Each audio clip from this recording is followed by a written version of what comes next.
Olá! Hoje nós vamos falar sobre características de falsificações.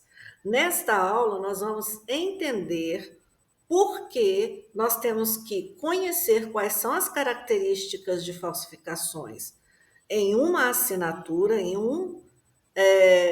uma firma manual, para que nós possamos procurar pelos índices de falsificação nas nossas análises grafotécnicas. Vamos lá? A falsificação de escritas à mão e de assinaturas precisa ser estudada para que nós, grafotécnicos, possamos identificar quais são as falsificações e separar das autênticas. Bom, a assinatura ainda é a forma mais comum de formalizar um consentimento, o reconhecimento em relação a uma transação, podendo ser pública ou privada, um acordo, uma notificação, um recibo e etc. Por ser o principal elemento de formalização de um consentimento, a assinatura ou a rubrica, que é a sua forma simplificada, é o elemento gráfico que mais frequentemente precisa ser validado através de uma perícia grafotécnica.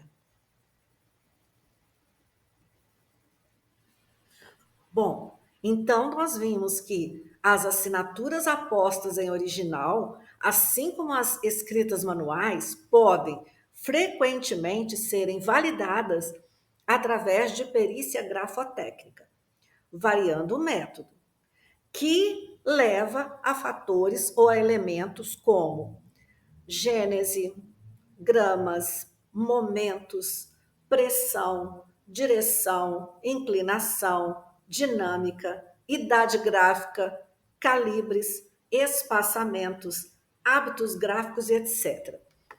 Tudo isso nós vimos nas aulas anteriores. Então, nós vamos daqui para frente falar sobre os pontos que nós precisamos encontrar dentre todos esses índices coletados e indicados na perícia grafotécnica, para poder encontrar entre eles, numa perícia, quais são as características de falsificações, ok? A grafotécnica é uma área pericial. A grafoscopia, ela é um método amplamente utilizado pelos grafotécnicos, mas o método grafoscópico não é o único, certo? Nós vamos estudá-lo nesse modo. Para começar, nós precisamos fazer a seguinte diferenciação. Na grafoscopia, nós trabalhamos com uma base de dados, que tem que ter qualidade e quantidade, tá? Qual é a base de dados? Está aqui para nós na apresentação, olha só. A nossa base de dados tem questionadas, que são aquelas assinaturas constantes em documentos sobre o qual recai suspeita e sobre as quais deve ser emitida a conclusão da perícia. Essas geralmente aparecem no processo já protocoladas, mais à frente nós vamos falar sobre elas. E a base de dados coletada, que são as autênticas. São aquelas assinaturas que o perito vai diligenciar, né? Que o perito vai coletar, ou seja, o perito vai buscar por elas. No momento certo de atuação e protocolo, nós vamos falar sobre diligência, coleta e etc. Sobre as amostras, o perito deve ter uma base de dados contendo amostras gráficas autênticas para analisar e confrontar sob perícia por condições e características. O perito deve observar se essas amostras apresentam suficientes elementos analisáveis. E se isso acontecer, é boa a probabilidade de que se possa conseguir um resultado seguro. Agora, existem fatores de inconclusão que podem dificultar uma análise de uma perícia. Segundo o Journal of Forensics, em 2002, ele atesta que assinaturas graficamente muito simples, ou seja, com baixa complexidade em seus traços, como dinâmica, intersecções, resultam em uma maior taxa de erros por parte dos peritos, ou em análises inconclusivas, justamente com função de maior facilidade em serem imitadas, além de patologias, que são situações emocionais pontuais, como estresse, abalos, pressão e etc., cansaço, posições em comum, uso de certas substâncias, álcool, drogas e alguns remédios, café. São todos fatores que podem causar alterações na escrita. Essas alterações são, por vezes, detectáveis quando se analisam assinaturas em original. Quando, porém, o material à disposição é exclusivamente em formato digital, nós vamos estudar em outros módulos, em outras aulas. Diversos peritos consideram o acesso ao documento original como indispensável. Na maioria dos casos, para a realização de qualquer perícia, o ideal pode ser procurar pelo original físico, mas vamos pensar que, apesar disso, como já mencionado, muitas vezes é possível realizar perícias consistentes e seguras, mesmo que com algumas restrições, a partir de fotocópias, de cópias escaneadas, ou ainda de fotografias impressas, né? E até de formatos digitais, mas são outros métodos que nós vamos estudar em outros módulos.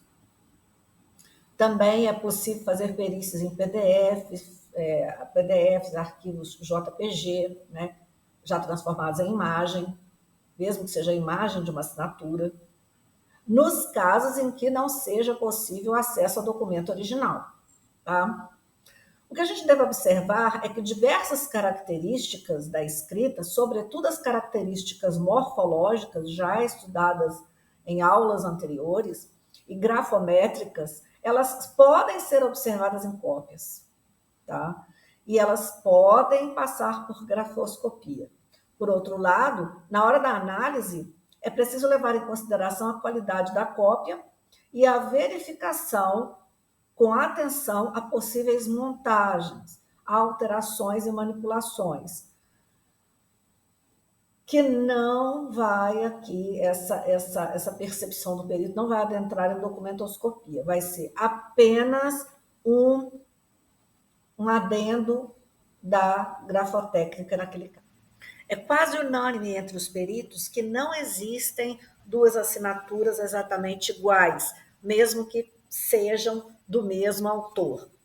Mas, na detecção de falsificações de assinaturas escritas, existem situações onde é possível chegar a uma conclusão consistente acerca da eventual falsidade de uma assinatura ou escrita, mesmo em documentos ou cópias digitais.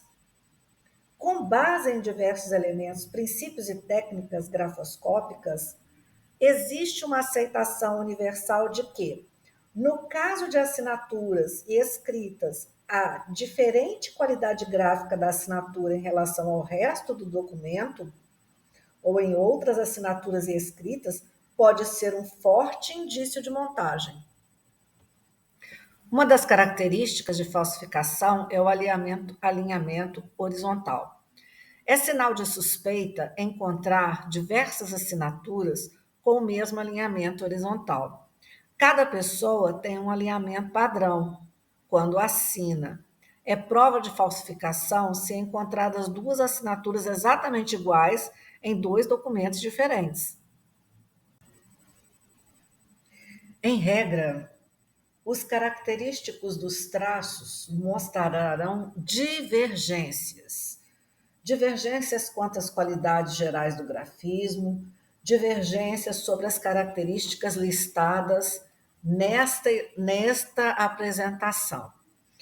Quando a gente fala de aspectos gerais, a gente está falando de fisionomia gráfica, que aparecem facilmente ocorrendo nas semelhanças ou nas qualidades. A velocidade que nós estudamos nos itens anteriores, nas aulas anteriores, ela seria possível ser vista na realização de todos os movimentos com velocidade igual. Mas, consoante já referido, nem o próprio perito está capacitado a reconhecer e demonstrar diferenças ou coincidências particularizadoras em cada trecho do traçado decorrentes da maior ou menor rapidez. Subjetivamente se verifica ou sente essas qualidades e objetivamente, porém, só pode classificar o grafismo em largos graus de variação da velocidade, escrita rápida ou lenta. Apenas em grupos que se enquadra a apreciação mais objetiva da velocidade, nesse particular, as escritas deveriam ser divididas em 3: grafismos grandes, média ou pequena rapidez. No caso da pressão, quase que as mesmas ponderações anteriores, podendo ser transcritas. Apenas se deve ressaltar a menor dificuldade para o reconhecimento dos característicos particularizadores, resultantes da pressão, que na maioria dos casos, conforme o instrumento gráfico, fica estereotipado no traçado. Relacionado ao ritmo e dinamismo gráficos, raramente são observados em concordância. No entanto, podem existir grafismos distintos com ritmos e dinamismos aparentemente análogos.